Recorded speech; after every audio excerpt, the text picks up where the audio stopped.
Hujan celik dah 9 bulan Kan? Cepatnya masa berlalu. Kita nak flashback balik kan.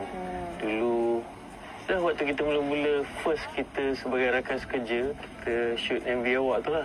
Scene yang kat King Kong Station tadi. Kan? Tu first scene yang kita buat. Idea tu kan?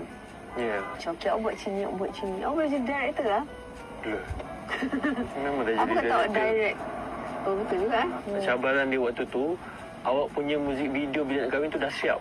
Betul? Betul. Macam mana saya nak buat konten tu sedangkan saya tak ada dalam muzik video tu ataupun dalam lagu tu.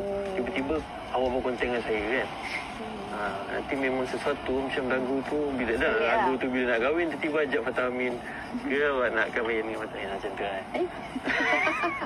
Tapi menariklah bila kita buat kesinambungan tu kan. Itulah macam awak nak release station awak pergi.